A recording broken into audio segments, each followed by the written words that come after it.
Partially paralysed with deep wounds to his head and arms, a fighter with the Free Syrian Army. Still by his side, his comrade in arms, who says he carried his friend from the battlefield in Syria on a 7-hour journey over the border to Turkey. Both asked to hide their identities. We were frightened that we would be discovered, so we camouflaged ourselves with tree branches and managed to get across. The young men say they are lucky not to have been captured.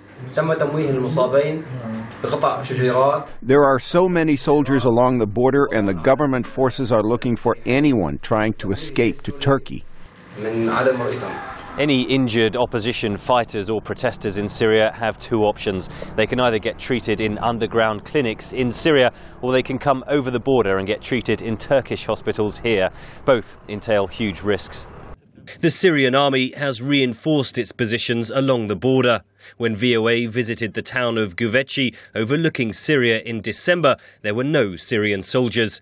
Now, a zoom lens captures troop positions in watchtowers. Locals point to artillery positions hidden in the hills. Activists say the troops open fire on anyone trying to cross and claim the olive groves have been mined.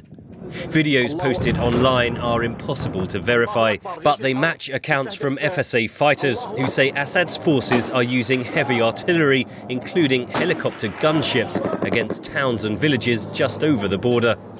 VOA met this FSA fighter outside a hospital in Antakya. He says he was lucky to survive deep shrapnel wounds he sustained when government forces attacked his hometown of Al-Janudiyah. The Assad forces weren't targeting anything in particular. They were firing anywhere. It lasted from 6 a.m. to 11 a.m. They completely destroyed 2 buildings. There were women, children, and old people inside. They all died. Then soldiers came into the village. He says the soldiers stole the villagers' food, burned their houses, and raped many of the women. In basement safe houses like this one in Antakya, activists meet to plot the next mission to smuggle vital supplies into Syria. Video given to VOA appears to show activists carrying medicines and equipment across the porous border.